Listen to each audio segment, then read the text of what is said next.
So can you just explain who you are and where we're at right now? Okay. My name is Matt Oskamp. We're at Apple Falls Cider Company, Prince Edward County, the north side of Prince Edward County. Campbell's Orchards has been growing apples and pressing cider for over 35 years.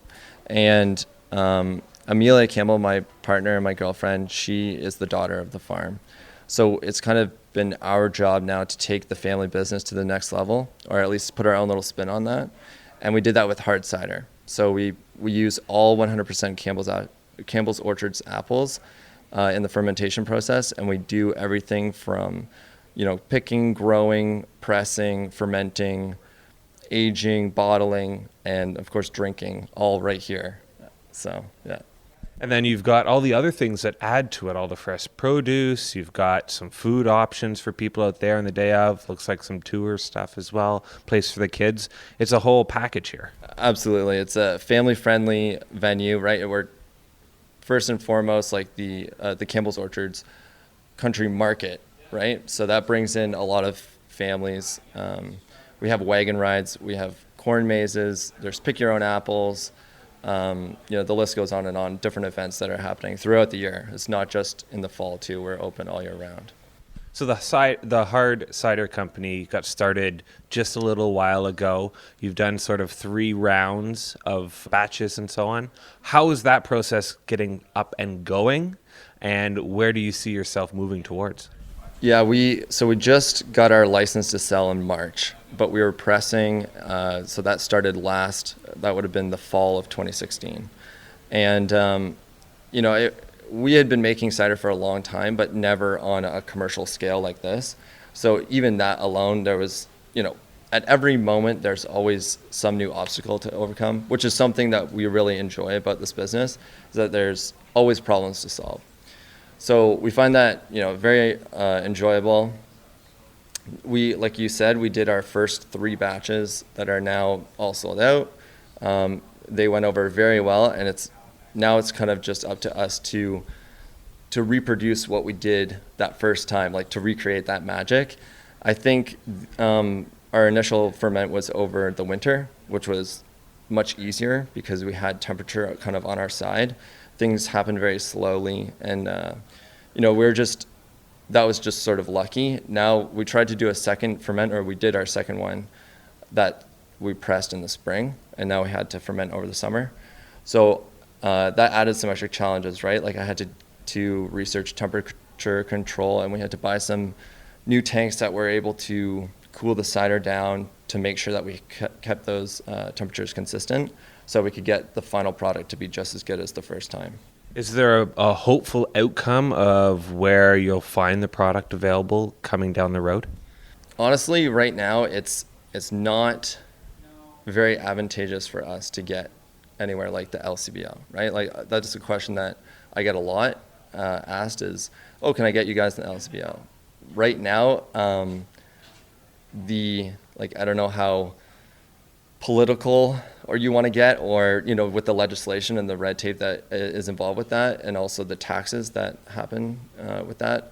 Ontario designates cider the same that they would a wine, so we get taxed the same, which definitely has impacted us. We're very happy selling out of our own venue here at the farm, and we are doing lots of local bars and restaurants and stuff like that, which has been great exposure for us. But it's definitely a roadblock for us to get any bigger, right? It's not an uncommon challenge that we've been hearing of late. So, and we hope that with the association, the way that they're pushing, hopefully that there'll be some changes too. Absolutely. And you never know, they're coming up to election time. Maybe they want to appease the big cider makers in the whole government opportunities. So that's great. So you've got a handful of product here that's just been made. You've got a bunch of your presses and the capping all on site. Yeah. And you're starting up you're trying to settle a little bit into a new wing, I guess you could say, of the place. Yeah. One of the big advice that we got early on is that you think that you're going to be set, but then you're never going to be able to keep up with demand. And that's definitely been the case for us. Like we have expanded quite a bit from when we started.